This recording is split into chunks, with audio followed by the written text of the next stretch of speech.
కేంద్ర బడ్జెట్పై రాష్ట్ర కాంగ్రెస్ భారస పెరవిర్చాయి. ప్రగతిశీల రాష్ట్రానికి రూపాయి సైతం కేటాయించకపోవడం దారుణమని మండిపడ్డాయి.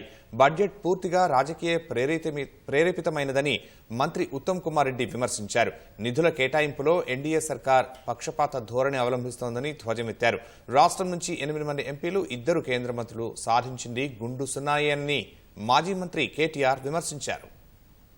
కేంద్ర బడ్జెట్లో రాష్ట్రంపై వివక్ష చూపారంటూ కాంగ్రెస్ భారస విమర్శించాయి. బడ్జెట్ మొత్తంలో తెలంగాణ ప్రస్తావన లేకపోవడం దురదృష్టకరమని వ్యాఖ్యానించాయి. నిధుల కేటాయింపులో ఎన్డీఏ సర్కార్ పక్షపాత ధోరణి అవలంబిస్తోందని నీటిపారుదల శాఖ మంత్రి ఉత్తమ్ కుమార్ రెడ్డి ఆరోపించారు. ప్రజల కోసం కాకుండా బీజేపీ మిత్రపక్షాలైన జేడీయూ, టీడీపీ ప్రసన్నం కోసమే రూపొందించారని విమర్శించారు. ఆంధ్రప్రదేశ్ పునర్వ్యవస్థీకరణ చట్టం పేరుతో ప్రత్యేక అధ్యాయం పొందుపరిచిన మొత్తం బడ్జెట్ ప్రసంగంలో తెలంగాణ ప్రస్తావనే రాలేదని దుయ్యబట్టారు. ప్రగతిశీల రాష్ట్రాలకు బడ్జెట్లో కేటాయింపులు లేకపోవడం సమర్థనీయం కాదని మంత్రి శ్రీధర్బాబు వెల్లడించారు. కేంద్ర ప్రభుత్వం బడ్జెట్ సంబంధించిన అంశం విషయంలో అందరి ప్రజల తరఫున మరొకసారి కేంద్ర ప్రభుత్వాన్ని డిమాండ్ చేస్తా ఉన్నాం. రాజకీయ కోణాలనే ఆలోచన చేస్తే రాష్ట్రానికి సంబంధించిన అభివృద్ధి, సంక్షేమం ఇతర రాష్ట్రాల్లో కూడా కుంటుపడే పెద్ద ప్రమాదం ఉంది. కేంద్ర ప్రభుత్వం మోడీ గారికి కూడా మేము తెలియజేస్తాం, 10 ట్రిలియన్ ఎకానమీ చేయాలని వారు ఆలోచన చేస్తా ఉన్నారని చెప్తా ఉన్న సందర్భంలో ప్రగతిశీల ఈ తెలంగాణ రాష్ట్రాన్ని కుంటుపరిచే కార్యాచరణ బీజేపీ ఎన్డీఏ ప్రభుత్వం తీసుకుంటే 10 ట్రిలియన్ ఎకానమీని ఏ విధంగా సాధిస్తారు?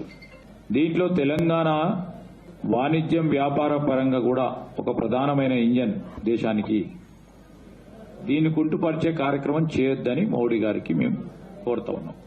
భాజపా, కాంగ్రెస్ కలిసి రాష్ట్రానికి తీవ్ర అన్యాయం చేశారని మాజీ మంత్రి హరీష్ రావు విమర్శించారు. ఏపీలో వెనుకబడిన జిల్లాలకు బడ్జెట్లో కేటాయింపులు చేసి తెలంగాణకు మొండి చేయి చూపుతుంటే 2 కేంద్ర మంత్రులు ఏం చేస్తున్నట్లని ప్రశ్నించారు. కేంద్ర బడ్జెట్లో మరోసారి రాష్ట్రానికి దగా చేశారని మాజీ ఎంపీ వినోద్ కుమార్ విమర్శించారు. తెలుగు కోడలైన నిర్మలా సీతారామన్ రాష్ట్రానికి భారీగా నిధులు కేటాయిస్తారని ఆశిస్తే ఎప్పటిలాగే దక్కింది శూన్యమేనని కేటీఆర్ విమర్శించారు. పార్టీకి 8 భారతీయ జనతా పార్టీకి మీరిచ్చారు. ఇవాళ అదే 16 స్థానాలతో చంద్రబాబు నాయుడు గారు ఒక ప్రాంతీయ శక్తి బలంగా ఉంటే ఏం సాధించుకోవచ్చో సంకీర్ణ ప్రభుత్వంలో చూపెడతా ఉన్నారు.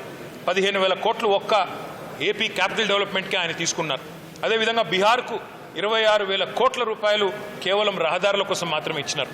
కానీ తెలంగాణకు 16 మంది పార్లమెంట్ సభ్యులున్న 8 మంది కాంగ్రెస్ వాళ్ళు, 8 మంది బీజేపీ వాళ్ళు, దక్కింది మాత్రం గుండు సున్నా. అందుకే స్వీయ రాజకీయ అస్తిత్వమే తెలంగాణ కెన్నటికైనా శ్రీరామ రక్ష. ప్రాంతీయ శక్తులు బలంగా ఉంటే, ప్రాంతీయ పార్టీల నాయకత్వం బలంగా ఉంటేనే రేపటి సంకీర్ణ యుగంలో కూడా మనం శాసించే పరిస్థితి ఉంటుంది. శాసించి సాధించుకోవాలి తప్ప యాచించి సాధించుకుంటే ఏది కూడా రాదు. రేపటికైనా తప్పకుండా ఇవాళ ఈ 8 బీజేపీ ఎంపీలు అక్కడ పార్లమెంట్లో కూర్చున్నారు. తెలంగాణకు అన్యాయం జరుగుతుంటే ఒక్క ప్రాజెక్టు కూడా రాకపోతే కనీసం నోరు కూడా మెదపలేదు. 2 కేంద్ర మంత్రులు ఉన్నారు, నోరు మెదపలేదు. కేంద్ర బడ్జెట్లో ఏపీకి పెద్ద ఎత్తున నిధులు ఇవ్వడంపై అభ్యంతరం లేదన్న కాంగ్రెస్ భారస నేతలు 2 కేంద్ర మంత్రులు సహా 8 మంది భాజపా ఎంపీలు రాష్ట్రానికి ఏం సాధించారని విమర్శించారు.